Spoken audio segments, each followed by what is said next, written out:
Can we do grieving wrong? Hey you, it's Allison. I'm a death doula, grief educator, and coach, as well as an end-of-life services planner.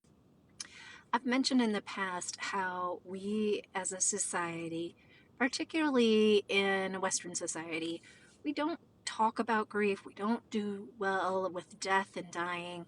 And so we often avoid the conversations of what the reality is when grieving happens to us. We have been put into systems that tell us that we shouldn't grieve for, a period length of time, that when someone close to us dies and we're working, we might get 3 days of bereavement, and when we return back to work, we should be totally normal.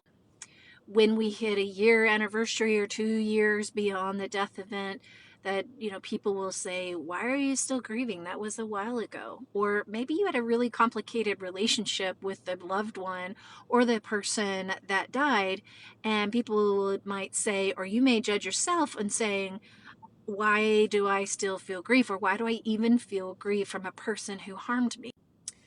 The quick answer to can we grieve incorrectly is no. Where we get tripped up sometimes is what gets masked as grief that we ruminate on. So I'll give you an example. When my father was in the process of the dying process, I advocated for him. And I often thought after his death, if only I would have convinced him harder, if only I would have advocated differently for him. And I had this extreme guilt that if only I had done X, Y, and Z. While I was grieving, I couldn't truly grieve the pure love that I had for my father.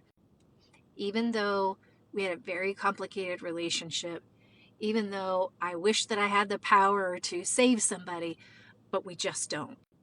The way that someone grieves is the way that someone grieves. It is their own personal and unique journey, just like the fingerprints that we have. There is no right or wrong way to grieve. We just grieve. And don't get me wrong, we do need the support in order to process our grief. We need to have connections, therapy, coaching, journaling. Like there's ways to process our grief that help it move through us with more health. But even if you don't do those things and you are experiencing grief, that still isn't wrong.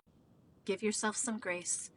Practice self-love and compassion, and know that however you grieve is exactly the way you need to grieve.